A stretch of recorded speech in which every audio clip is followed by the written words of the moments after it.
He was born into a throne of silence and secrecy, sometime between January 8, 1983 and 1984, in the capital city of Pyongyang. His exact date and year of birth remain disputed not by accident, but by design. He is Kim Jong Un, the third ruler in the most enduring dynastic dictatorship of the modern world.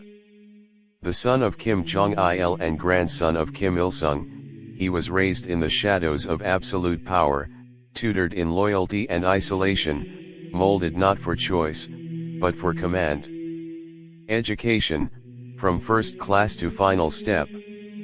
Kim Jong-un spent his early childhood in palaces and fortified compounds, surrounded by armed guards, tutors, and loyal servants. From the beginning, his education was carefully managed, steeped in North Korean ideology and nationalist pride.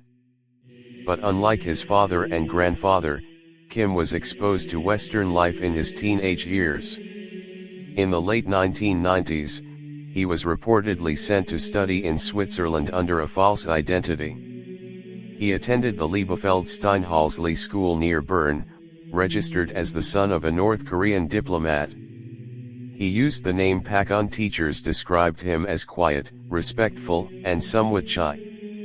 He showed an interest in basketball, particularly the National Basketball Association, and admired American athletes like Michael Jordan. He struggled with the German language and had difficulty adjusting to Western academic standards. He was not exceptional in academics, but neither was he a failure. He kept to himself, drew basketball players in his notebooks, and remained surrounded by mentors, two older North Korean men who claimed to be his relatives but clearly served as security. His time in Switzerland exposed him to the freedom and wealth of the West, things forbidden to most North Koreans. But it did not turn him into a reformer. Upon his return to Pyongyang, he entered Kim Il-sung Military University, where he was instructed in North Korean military strategy, politics, and the history of his family's rule. His final stage of education was not in any classroom. It was in the halls of power, alongside his father, who prepared him to lead a nation where one mistake could cost millions of lives or his own. How he became a dictator. The succession of Kim Jong-un was not an accident of bloodline. It was an act of careful calculation. His father, Kim Jong-il, had been ruling for decades, but his health began to decline in the early 2000s. Among several children, Kim Jong-un was not the eldest. He had two older brothers. The oldest, Kim Jong-nam, had been considered the heir but fell from grace after being caught trying to enter Japan with a fake passport. The second brother, Kim Jong-chul, was deemed too soft, too uninterested in politics. Kim Jong-un, though young and relatively unknown, had something his brothers lacked: a temperament that mirrored his grandfather's steel and decisiveness. His father saw this and began grooming him for succession. In 2010, he was given the rank of 4-star general despite having no military experience. He was also appointed vice chairman of the Central Military Commission and made a member of the Central Committee of the Workers' Party of Korea. These appointments were signals to insiders that the torch was being passed. North Korean media began publishing his image, though cautiously. Officials began referring to him as the young general and the respected comrade. Statues and paintings were updated to include him, always in proximity to his father and grandfather. When Kim Jong-il died in December 2011, the transition was sudden but smooth. Within days, Kim Jong-un was declared supreme commander of the armed forces. He inherited absolute control over the party, the military, and the state. Though still in his 20s, he now ruled a nuclear-armed nation of 25 million people, locked in hostility with the world. At first, many outsiders believed he might be a figurehead, a puppet controlled by generals and party elders. They were wrong. Kim Jong Un quickly demonstrated that he was not merely his father's son, but a ruler in his own right and one who would not tolerate disobedience. After acquiring dictatorship, rule over army and country, Kim Jong Un's reign began with displays of tradition and respect. He styled himself in the manner of his grandfather, Kim Il-sung, wearing similar clothing, appearing in public with workers, smiling among children. He was younger, more energetic, and more visible than his father had been. Many North Koreans were told that he was the reincarnation of Kim Il-sung's spirit. But beneath the familiar pageantry, Kim began reshaping the regime with surprising speed and brutality. He consolidated power through purges, eliminating rivals who had served under his father. The most shocking came in 2013, when he ordered the execution of his own uncle, Jang Song-thaek, one of the most powerful men in the country. Jang had been considered the second most influential figure in North Korea. His arrest was made public. His trial was brief. He was labeled a traitor and executed, reportedly by anti-aircraft guns at close range. Dozens of other officials were purged, some through exile, others through execution. Even high-ranking military officers were not safe. Power in North Korea, under Kim Jong-un, became even more centralized. Loyalty was measured not by years of service, but by submission to the new leader's absolute authority. He expanded the nuclear weapons program aggressively. Under his rule, North Korea conducted its third, fourth, fifth, and sixth nuclear tests. The regime claimed to have tested a hydrogen bomb and developed intercontinental ballistic missiles capable of striking the United States. International sanctions followed.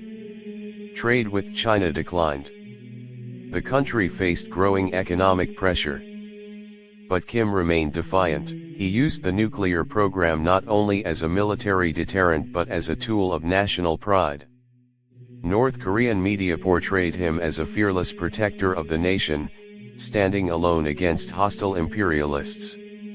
Images of missiles launching against a dark sky were broadcast alongside footage of cheering crowds and triumphant speeches. Despite isolation, Kim also demonstrated a flair for diplomacy. In 2018, he met with South Korean President Moon Jae-in at the demilitarized zone in a historic meeting. Later that year, he met with the President of the United States in Singapore, the first ever meeting between a North Korean leader and a sitting American president. These summits brought global attention. Some hoped for peace. But negotiations collapsed. Sanctions remained. Denuclearization stalled. The regime returned to its pattern of provocation and silence. Inside the country, life remained harsh. Food shortages persisted. Foreign media was banned. The regime maintained total control over travel, speech, education, and religion. Dissidents were sent to labor camps. Public executions continued. The cult of personality surrounding Kim Jong-un deepened. Citizens wore pins with his image. His words were studied and memorized. State television praised his wisdom daily. Yet Kim also introduced limited economic reforms. He allowed small private markets to operate under surveillance. He promoted construction projects in Pyongyang, including high-rise apartments and amusement parks. He was seen riding roller coasters, visiting schools, and embracing children. These gestures, though symbolic, were meant to portray a modern, benevolent image. List of bad deeds. Ordered widespread political purges, including the execution of his own uncle and high-level officials.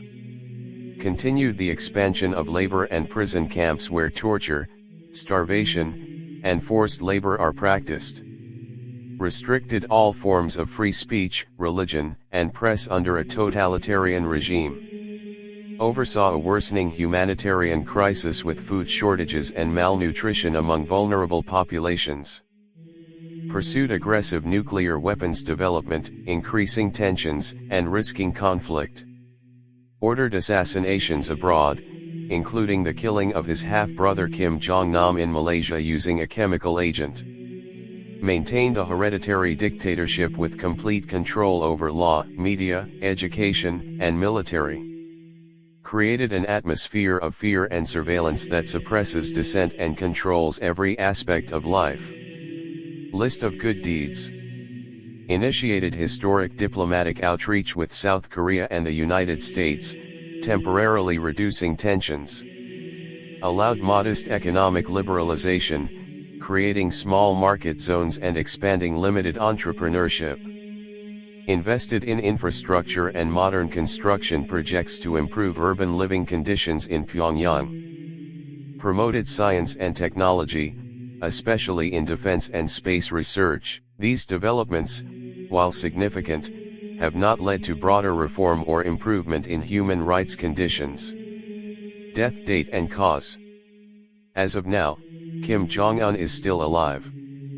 He remains the supreme leader of North Korea, continuing to govern through secrecy, symbolism, and power. Rumors about his health have circulated, but none have been confirmed. His rule continues, unbroken, under the weight of legacy and the shadow of isolation. Where buried? As he is still living, Kim Jong Un has not been buried. However, when the time comes, he will almost certainly be laid to rest in the Kumsusan Palace of the Sun alongside his father and grandfather. His legacy, like theirs, will be shaped by statues, slogans, and silence, not by the will of his people, but by the word of his regime.